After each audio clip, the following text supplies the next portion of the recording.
Hi friends, இப்போ நம்ம சக்திவேல் பார்க்க போகிறோம். சக்திவேலில் நம்ம வேலனும் நம்ம வக்கீல் சாரும் சண்டை போட்டுக்கிட்டாரு. அதுக்கப்புறம் இவர் தாம்மா அந்த விஸ்வா அப்படின்னு சொல்லிட்டாங்க. அதுக்கப்புறம் சரின்னு சொல்லிட்டு நம்ம சக்திக்கு ஒரு மாதிரி ஆயிடுச்சு. சரின்னு சொல்லிட்டு நம்ம விஸ்வா சார்கிட்ட போய் கேட்போம்னு சொல்லிட்டு விஸ்வாசன் பாட்டி நிலைமையெல்லாம் சொல்ல வர்றதுக்குள்ளே டீட்டெயில் சொல்லாமலே அவர் கேஷ் எடுத்துக்கிறேன்ட்டார். என்ன விஷயம், யாருக்காக? நம்ம வேலனுக்காக. டேய், நீங்கள் ரவுடி குடும்பம்னா நாங்கள் வக்கீல் குடும்பம்டா, வச்சு செஞ்சுருவோம்டா அப்படின்னு சொல்லிட்டு டெரராக பார்க்குறாரு. பார்த்துட்டு இந்த கேஷை நான் எடுத்துக்கிறேன்னு சொல்லிட்டாரு. சொன்ன உடனே இவங்களுக்கு பயங்கர ஹாப்பி.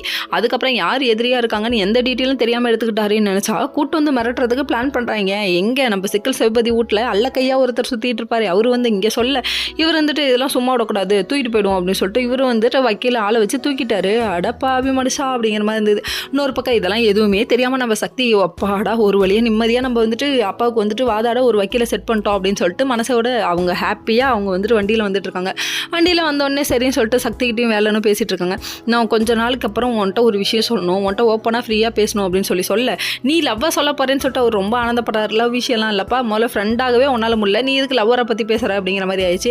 அதுக்கப்புறம் ரெண்டு பேரும் பேசி ஜாலியாக பேசிகிட்டே இருக்கும்போது பொத்துன்னு நம்ம சக்தி கீழே விழுந்துட்டாங்க. கீழே விழுந்தோடனே இதான் சான்ஸ், தம்பி தூக்குறாப்புல.